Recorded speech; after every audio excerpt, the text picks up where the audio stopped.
Os povos e diferentes povos se dedicam a celebrar o nascimento do Senhor Jesus.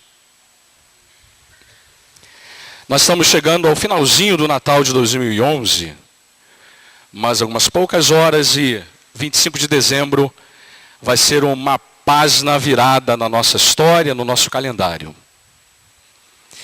Eu não sei quantos natais ainda eu tenho pela frente na minha vida. Não sei nem se eu vou estar vivo no próximo Natal, irmãos. Não sei se eu terei o privilégio de, mais uma vez, passar por essa data na minha história. Então, já que a gente está no finalzinho do Natal de 2011, e sem ter a menor certeza de que teremos um outro Natal na nossa vida, eu quero muito aproveitar o culto público dessa noite, esse momento em que estamos celebrando o Natal como igreja, para chamar sua atenção para aquilo que a Escritura ensina para a gente e para aquilo que deve fazer parte da nossa vida, das atitudes que devemos ter diante desse evento extraordinário que é o nascimento do Senhor Jesus. E para isso eu quero chamar a sua atenção para a narrativa de Lucas, do nascimento de Jesus. Nós lemos a narrativa de Mateus no início do culto e agora eu quero ler a narrativa de Lucas. Eu vou me deter nos versos 16 ao verso 20. Mas eu quero ler toda a passagem, do verso 8 até o verso 20, do capítulo 2 do Evangelho de Lucas. Lucas 2. Vamos ler mais, vamos ler do verso 1 até o verso 20 do capítulo 2. Depois o pastor vai se deter a expor os versos 16, 17, 18, 19 e 20 desse capítulo. Então abra aí a escritura em Lucas e vamos ler a narrativa do Evangelho de Lucas acerca do nascimento do Senhor Jesus.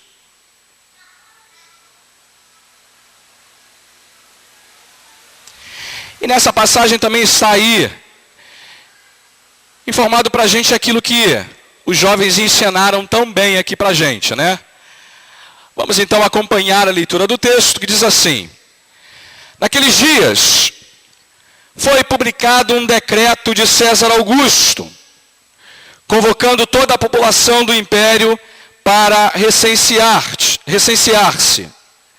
Este, o primeiro recenseamento, foi feito quando Quirino era governador da Síria. Todos iam alistar-se, cada um à sua própria cidade.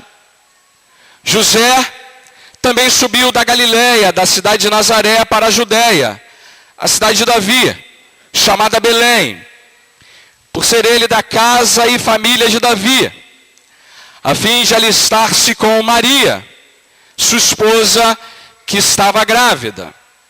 Estando eles ali, aconteceu completarem-se-lhe os dias, e ela deu à luz o seu filho primogênito, enfaixou e o deitou numa manjedoura, porque não havia lugar para eles na hospedaria. Fato conhecidíssimo que temos aqui.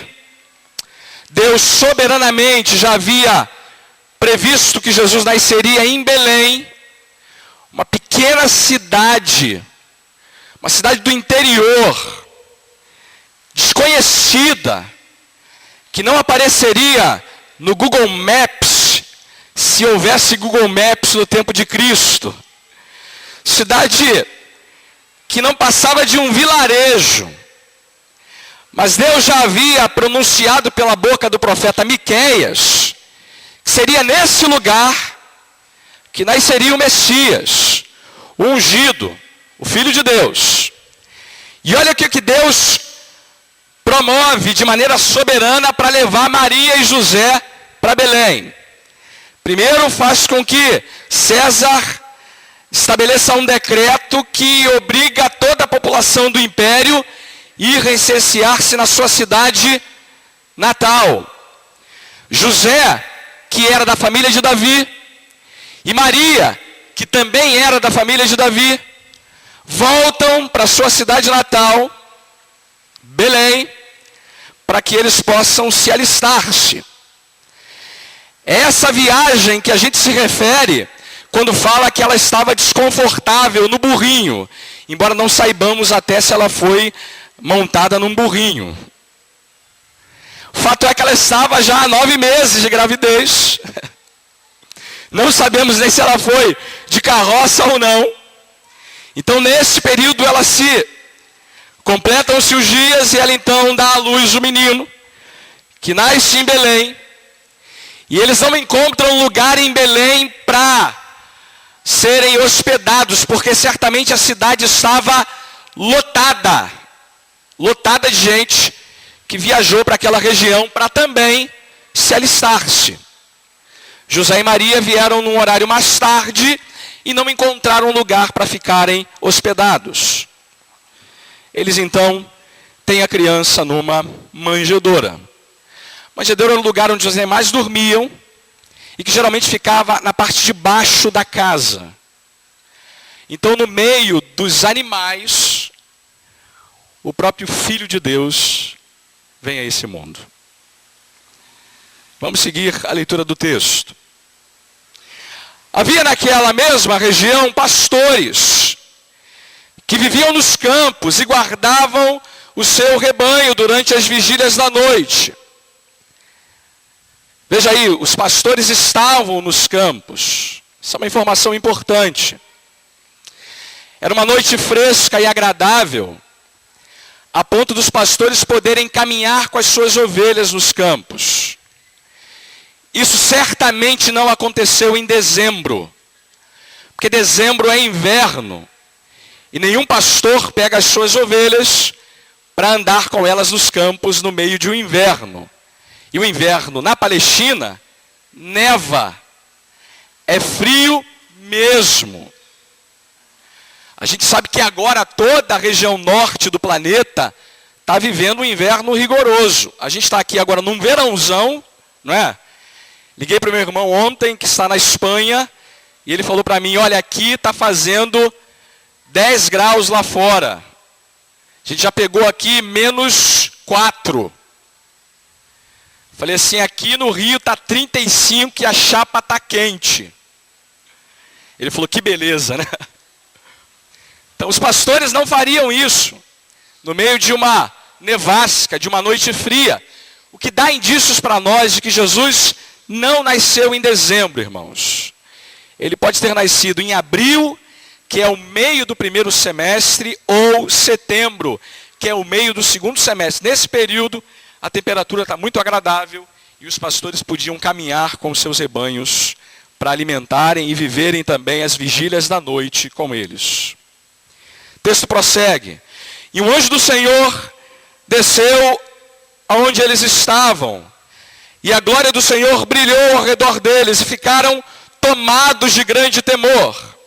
O anjo, porém, lhes disse, não temais, eis aqui vos trago boa nova de grande alegria, que será para todo o povo.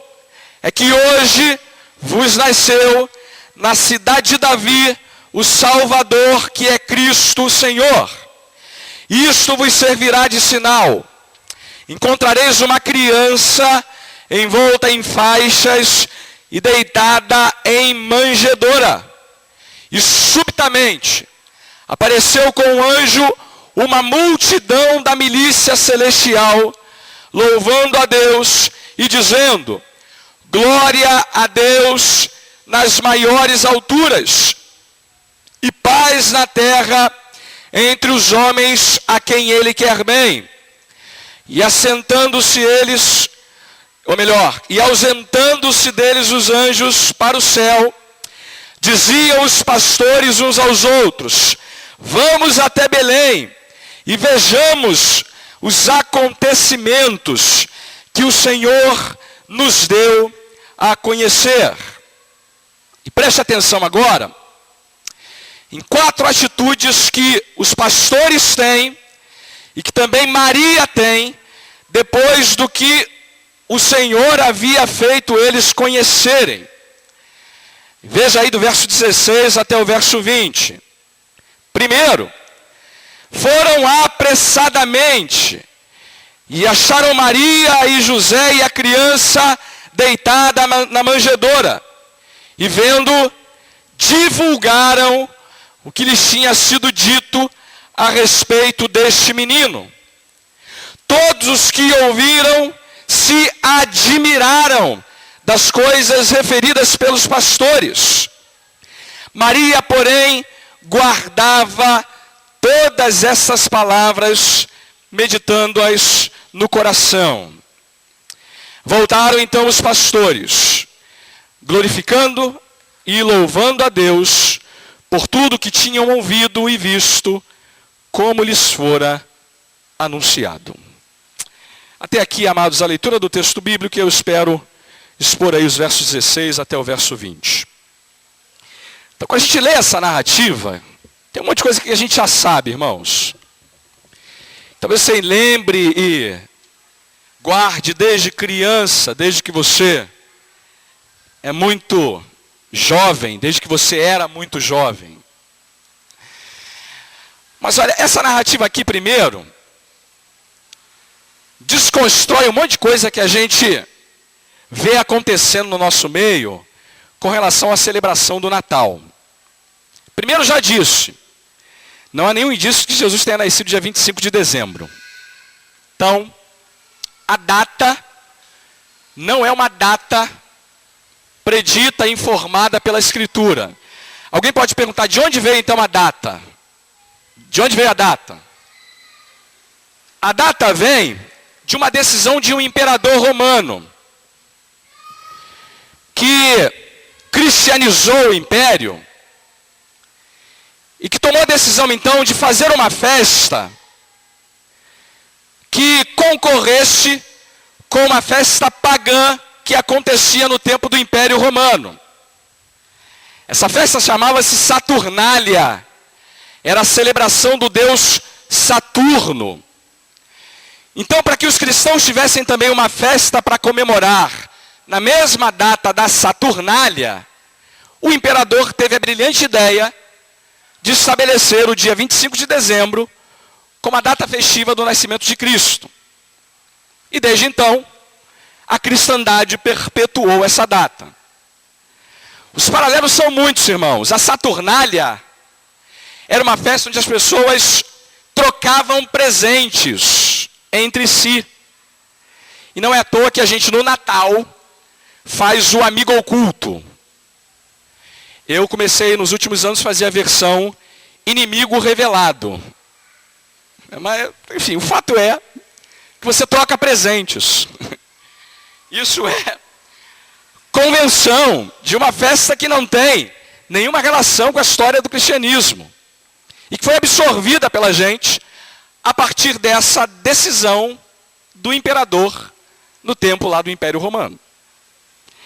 Segunda coisa, é que nós não sabemos exatamente quando ele nasceu. Não sabemos. Não há nenhuma informação na Escritura quanto a isso.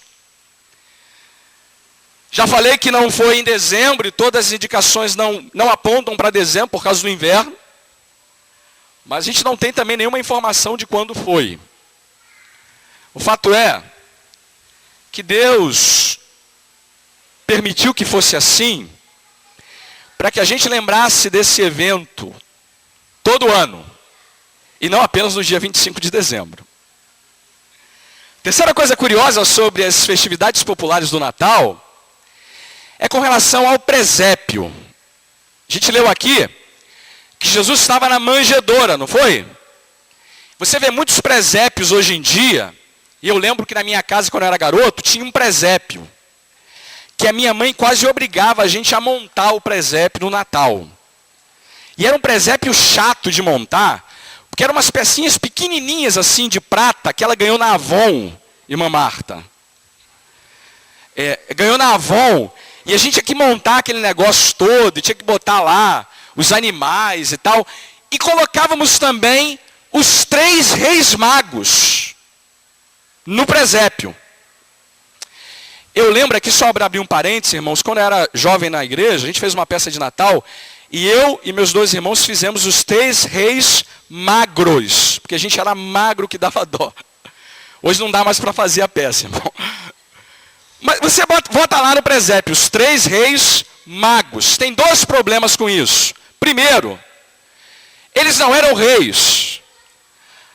A Bíblia diz que eles eram apenas magos. Quem foi que falou que eles eram reis? É que a gente pega os presentes e imagina porque eles deram os presentes que deram, eram reis. A Bíblia não diz isso.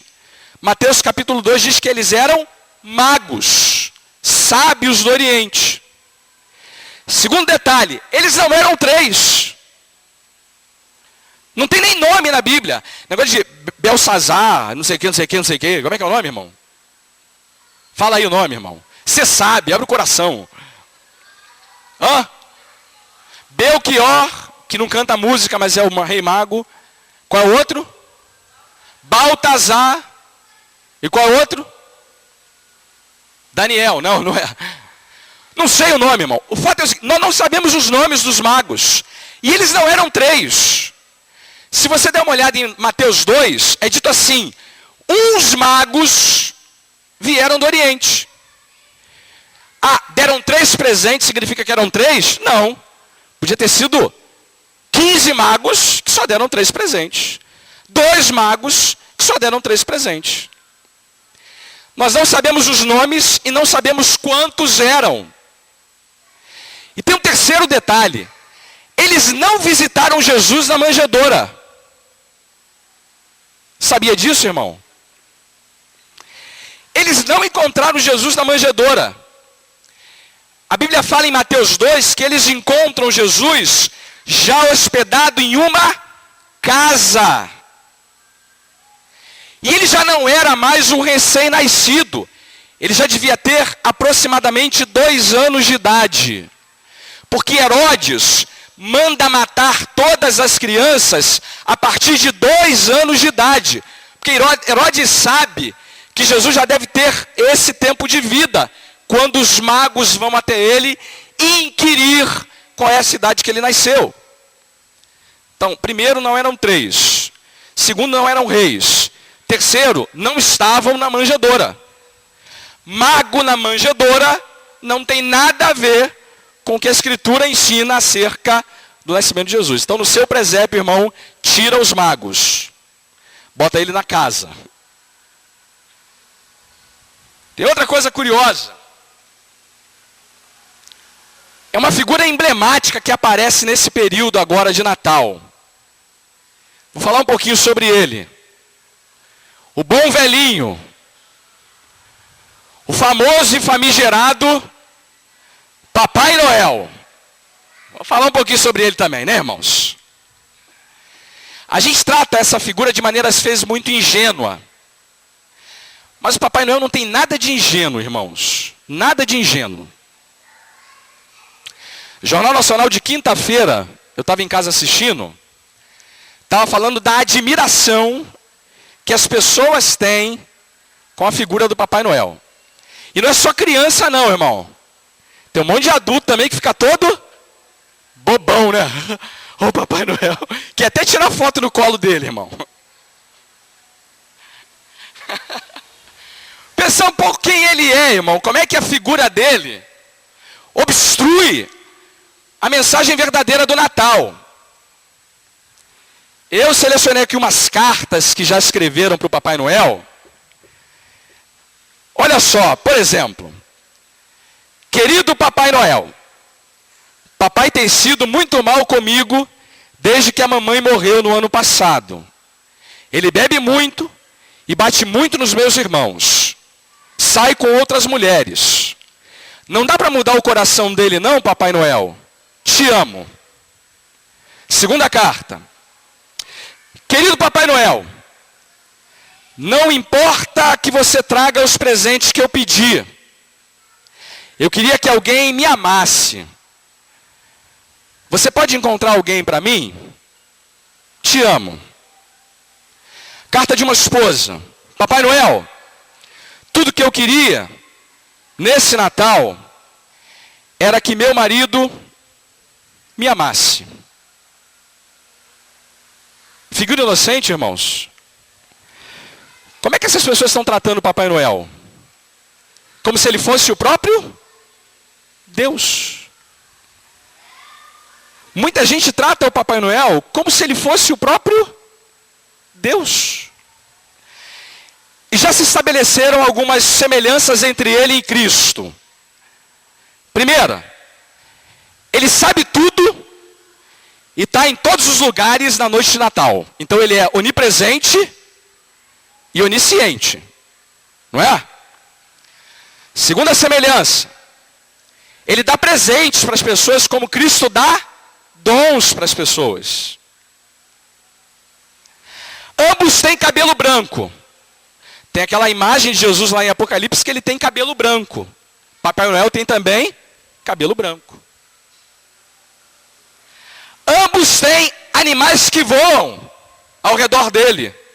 Papai Noel tem aquelas renas lá, né? Os veadinhos que vão levando o trenó dele, não tem? Jesus tem aqueles animais que sobrevoam o trono dele e glorificam o nome dele.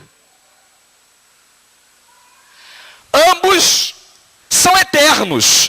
Papai Noel é sempre velhinho. Não interessa o tempo que passa, ele sempre é o mesmo. Ele não envelhece, até porque já é velho, né?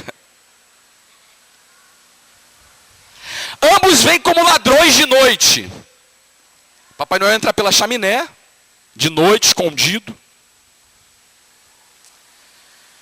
Ambos possuem corpo glorificado, irmãos. Porque para passar pela chaminé com aquele corpo gordo, só sendo glorificado. Está rindo? Como é que ele passa pela chaminé, irmão? Tem que ter corpo glorificado. Que nem Jesus que entrava nos lugares sem abrir a porta. Isso não é coincidência não, irmão. Papai Noel é o Deus do Natal. Para quem não conhece o verdadeiro significado dele. Esse dia eu estava lavando o carro, lá em casa, lavando a calçada. Aí a minha vizinha, que trocou de carro, me encontrou e disse assim para mim: Papai Noel chegou aqui na minha casa, ó. Aí eu quase disse assim para ela: aqui não. Não teve nada disso. O que ela estava dizendo para mim, irmãos? Que o Deus do Natal deu para ela o presente que ela queria receber.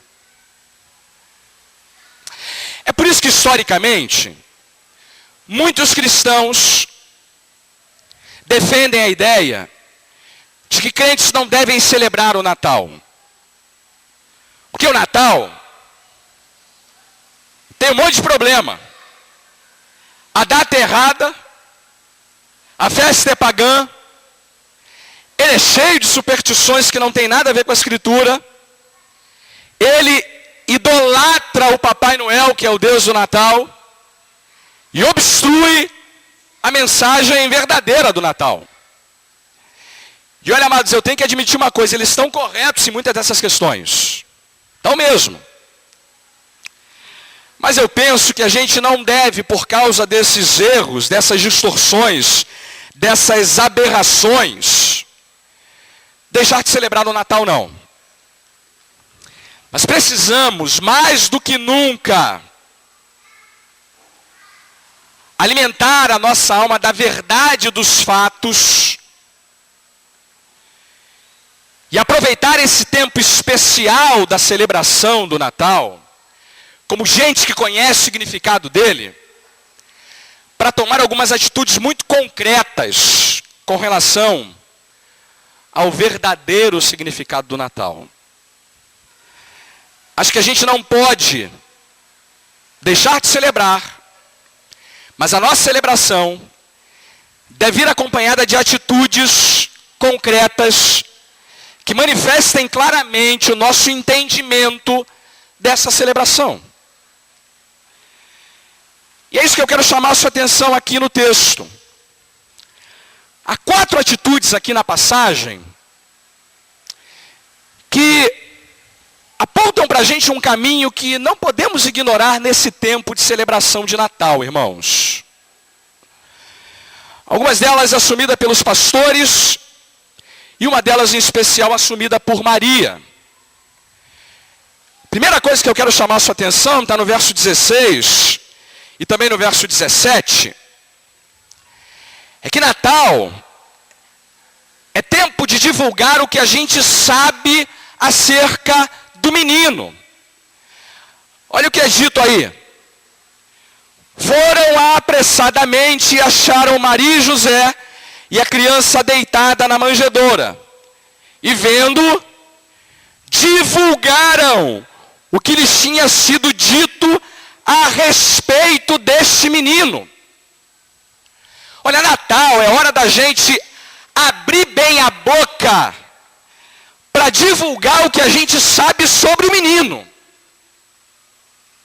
É hora da gente divulgar e proclamar para quem está à nossa volta os fatos acerca do menino, irmãos. Corrigindo essas distorções aí, e pais devem dizer para os seus filhos que o Papai Noel não é o Deus do Natal, que ele não é o bom velhinho, que ele não resolve os problemas da humanidade, que ele não é essa figura ingênua e inocente que muita gente quer que a gente tenha sobre ele. É hora da gente divulgar o que a gente sabe sobre o menino, irmãos. E lamento dizer, muita gente celebra o Natal sem saber quem é o menino. Primeira coisa aqui que os pastores fazem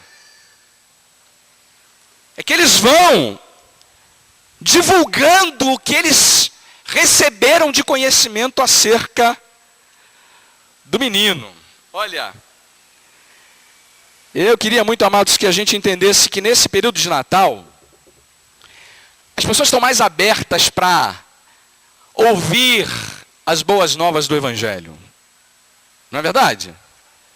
A gente encontra gente na rua, na casa, que a gente geralmente não encontraria e que não teríamos a oportunidade de falar deles acerca do Evangelho. Natal é hora da gente divulgar o que a gente sabe sobre o menino, irmãos. E o que a gente sabe sobre o menino? O que a gente sabe sobre o menino? Primeiro a gente sabe quem ele é. O nome dele. Natal é entender quem é o menino a partir do nome do menino. A partir do nome que ele recebe. E esse nome foi dado a Maria pelo anjo. Maria não teve nem o direito de escolher o nome do menino, porque o anjo já disse para ela, põe o nome de Jesus. E ao contrário do que a gente faz hoje em dia, os nomes no tempo bíblico revelam muito sobre o caráter e a missão de quem carrega o nome. Nós, antes mesmo do menino nascer, já temos o nome na cabeça, né? Astrogildo. Não. Hoje em dia não é isso não. Hoje é Michael, Washington. Mais o que? Wesley. Hércules. Esse nome é bom, irmão. Pode reproduzir. Nome do menino. O nome é Jesus, irmãos. E a palavra Jesus vem de uma raiz que lembra salvação. O menino é o Salvador. É a mesma palavra para o nome Josué. Josué e Jesus têm a mesma raiz e que lembra a salvação. Primeiro, o nome do menino. E não apenas o nome dele revela quem ele é, como revela também a sua missão. Ele veio para fazer por nós o que nós somos incapazes de fazer pela nossa própria conta. A missão dele veio para ser salvador de homens perdidos em seus próprios pecados. Ele encarna, assume uma natureza como a nossa, não compartilha do nosso pecado, porque se ele o fizesse, não poderia nos salvar do nosso pecado. Ele é semelhante a nós para assumir o nosso lugar e pagar o preço da nossa sentença, do nosso pecado, da nossa morte, da nossa condenação.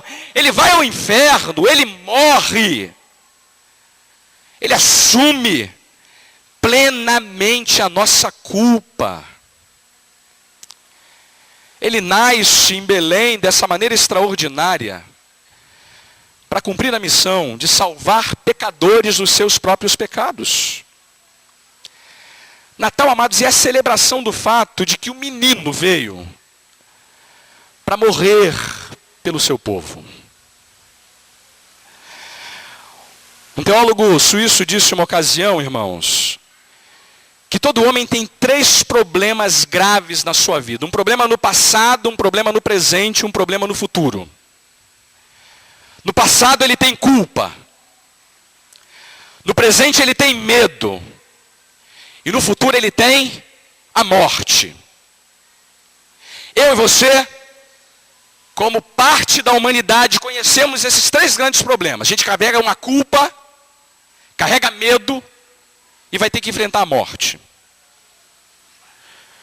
Jesus veio nos livrar plenamente da culpa do nosso pecado, do medo da aceitação de Deus e da morte eterna. Natal é tempo de divulgar o que a gente sabe acerca do menino. Segunda atitude. Natal é tempo também da gente se admirar do que o Natal anuncia, irmãos. Veja aí o que é dito no verso 18. Todos os que ouviram se admiraram das coisas referidas pelos pastores. A expressão aqui no texto é que eles ficaram boquiabertos, espantados. Eles reagiram àquela notícia com aquela cara de espanto, de admiração. A gente viu o vídeo aqui. Não sei se você lembra de um menininho que quando viu aquele coral cantando ficou assim, ó.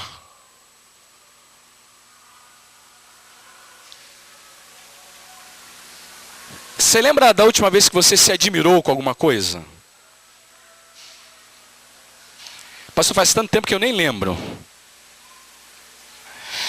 Porque, amados, a gente construiu uma história em torno do Natal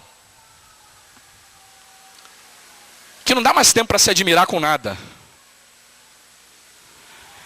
A gente está envolvido com tanta coisa, né? Compra o presente, faz a ceia, vai no comércio, alegra as crianças, se preocupa com as atividades da igreja, tem que preparar o culto, tem que fazer isso, tem que fazer aquilo outro, a rabanada que não está pronta, isso é o pernil que não sai do forno. Isso tudo é bom, irmão, tudo é bom. Mas Natal tem que ter tempo para admirar isso aqui. Natal é tempo para se espantar, irmãos. Se espantar.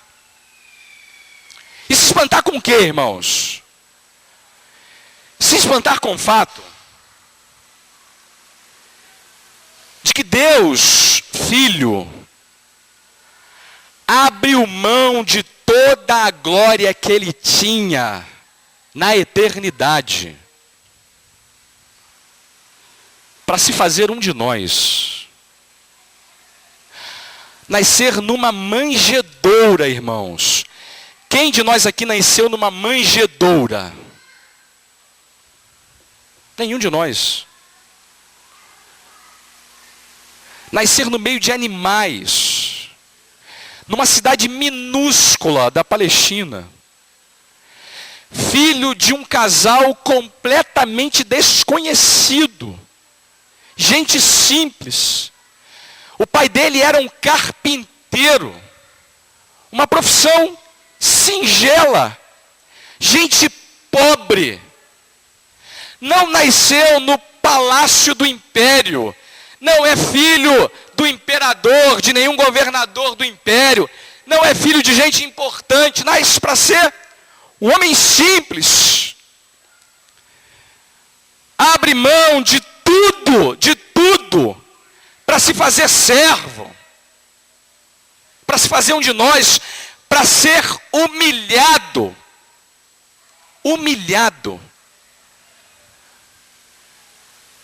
É tempo da gente se admirar, irmãos, desse magnífico amor de Deus pela gente. Que não poupou o seu próprio filho. Antes, por todos nós o entregou. É tempo da gente parar para admirar essa grandeza do amor de Deus por pecadores como nós. Quando os pastores falavam do que eles sabiam acerca do menino, as pessoas se admiravam ao ouvirem aquelas notícias. Terceira atitude do texto. Natal é tempo também de meditar nessas coisas. Veja aí o verso 19. Maria, porém, guardava todas essas palavras, meditando-as no seu coração. Vamos fazer uma pergunta aqui que é muito perscrutadora. Você já meditou sobre o significado do Natal? Maria era a pessoa que menos precisava fazer isso aqui.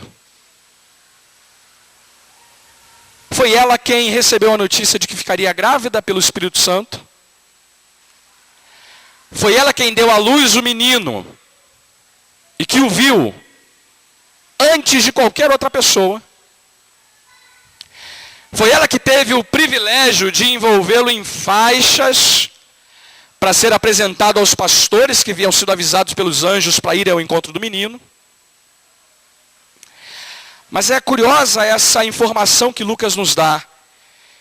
Ele diz que durante todo o tempo em que o Natal está se descortinando, Maria guarda e medita no que está acontecendo.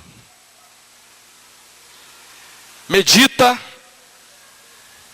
nas coisas que estão se dando naquela noite. Medita, por exemplo, no amor e na misericórdia do nosso Deus.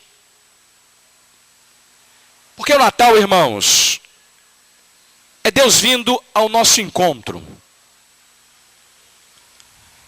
para resolver como nenhum de nós seria capaz de resolver o problema do nosso pecado. A mensagem do Natal inverte a lógica de muitas religiões do mundo. Religiões do mundo apregoam que você precisa galgar uma escada para ser aceito por Deus. De que é você que vai trabalhar e vai se dedicar e vai se doar para que Deus o aceite.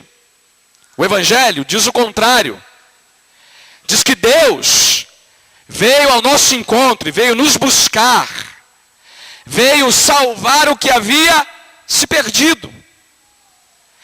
Então, primeiro ela está meditando nisso, irmãos. Nesse amor que vem buscar aquele que está inimigo. Aquele que está indiferente, aquele que não se importa. Mas é também para meditar no poder que esse Deus tem. Deus moveu a história para cumprir o que está se dando nessa noite.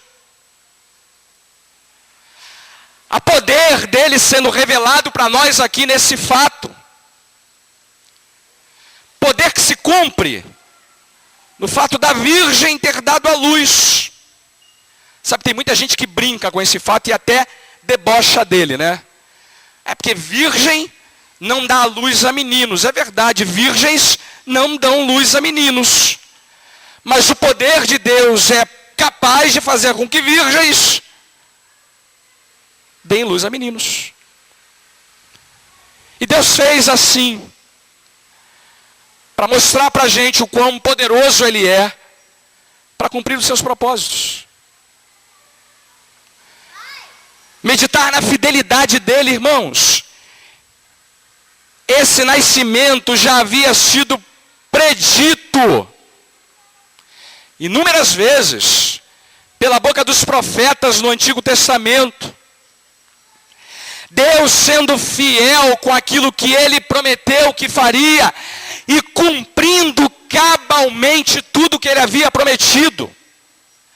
Maria medita no fato dela estar tendo mais uma vez a clara evidência de que Deus jamais desaponta, jamais deixa de cumprir o que Ele nos prometeu.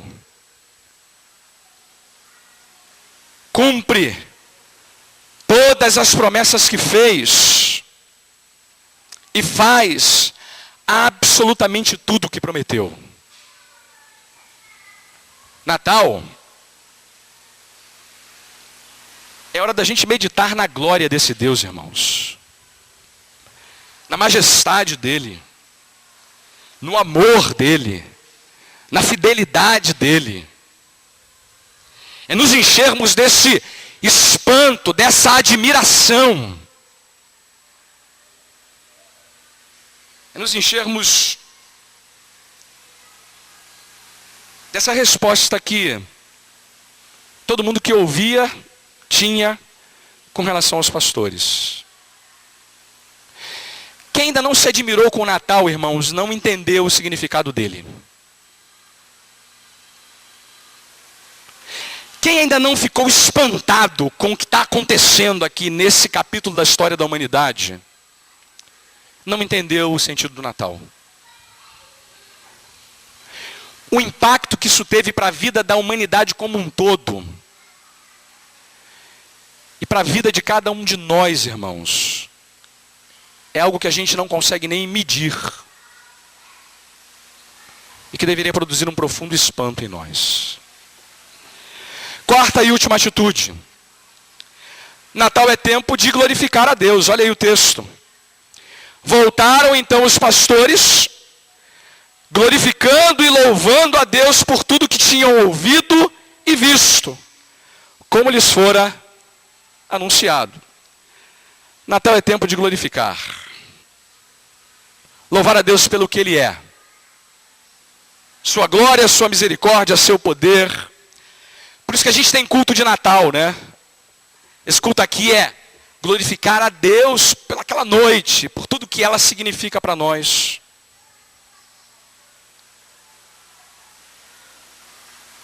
Glorificar a Deus pelo seu poder, porque só Ele pode fazer uma virgem conceber e dar à luz a um menino. Glorificá-lo pela sua fidelidade, pelo seu amor, pela sua majestade. Glorificá-lo porque Jesus nasceu. E nele pecadores encontram salvação para as suas almas. Mas deixa eu fazer aqui 3 aplicações disso. Primeiro, essa tem sido a sua atitude no Natal? É assim que eu e você estamos reagindo à celebração do Natal? A gente aproveita essa ocasião para divulgar o que a gente sabe acerca do menino. A gente se espanta, se admira. A gente medita no nosso coração. E a gente glorifica o nome do Senhor pelo verdadeiro significado do Natal. Mas essa é uma pergunta que a gente tem que responder. Para que no próximo Natal a gente não caia na armadilha de celebrar essa festa com qualquer outro Deus que não seja o Senhor Jesus. Qualquer outro Deus que ocupe o lugar dele na manjedoura, no berço e na nossa vida. Segunda aplicação. Deus nos dê sabedoria, irmãos, para não fazer do Natal apenas uma data a ser celebrada no dia 25 de dezembro.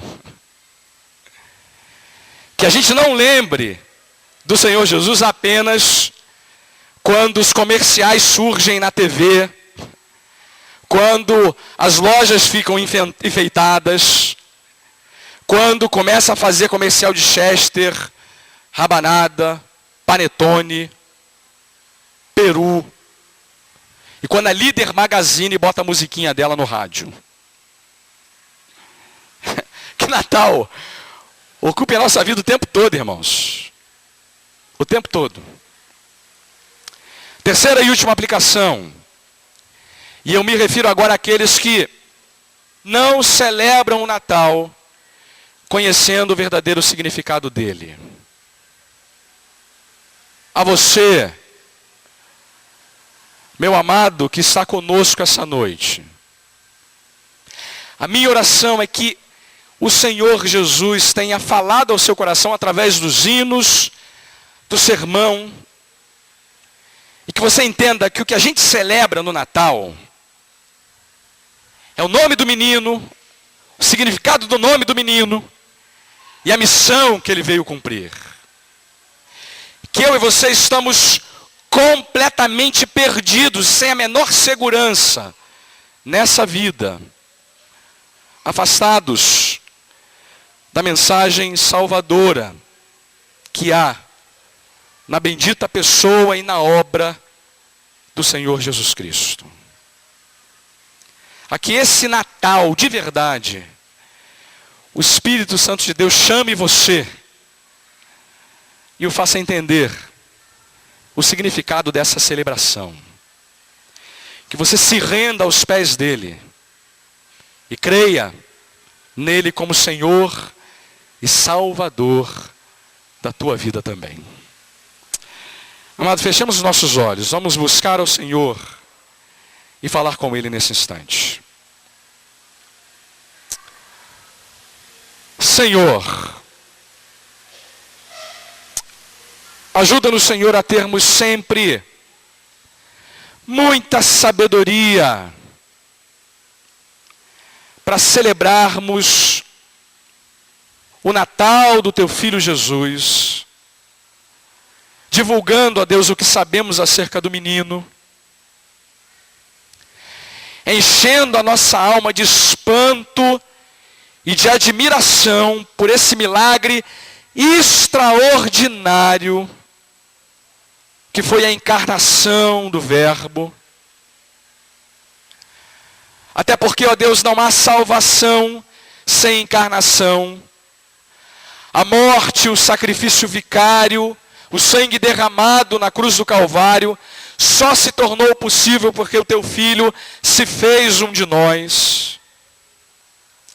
Enche o nosso coração do espanto e da admiração pela glória, a majestade, a humilhação, a obediência, o amor e o poder, ó Deus, que tu tens revelado a nós através do teu Filho.